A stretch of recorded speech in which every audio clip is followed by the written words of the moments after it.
નમસ્તે, હું છું જય કેશવાલા. વિસાવદરની ચૂંટણી પૂરી થઈ અને ગોપાલભાઈ ઇટાલિયાએ કીધું કે ગુજરાતની જનતાનો ખરેખર આત્મા જાગવો જોઈએ. અને હકીકત ગોપાલભાઈએ કીધું એમ ગુજરાતની જનતાનો આત્મા જાગ્યો છે અને આજે હરરોજ હજારોની સંખ્યામાં ગુજરાતની જનતા આમ આદમી પાર્ટીમાં જોડાઈ રહી છે.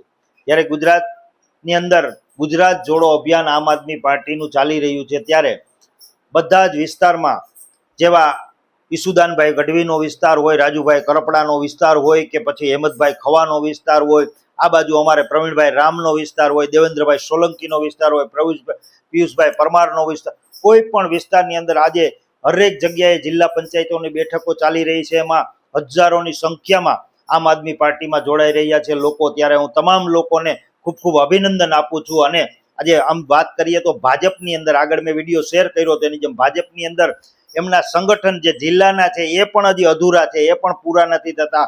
પ્રદેશના પ્રમુખ પણ નથી મળતા, રાષ્ટ્રીય પ્રમુખ પણ નથી મળતા. આટલા મોટા એની અંદર ડખા ચાલી રહ્યા છે, કારણ કે એ બધા જ ડખા છે જે ભાજપવાળાઓ પાપ કર્યા છે, ભ્રષ્ટાચાર કર્યા છે, એના કારણે અત્યારે એને ચાલી રહ્યા. અત્યારે એને પ્રમુખો નથી મળતા.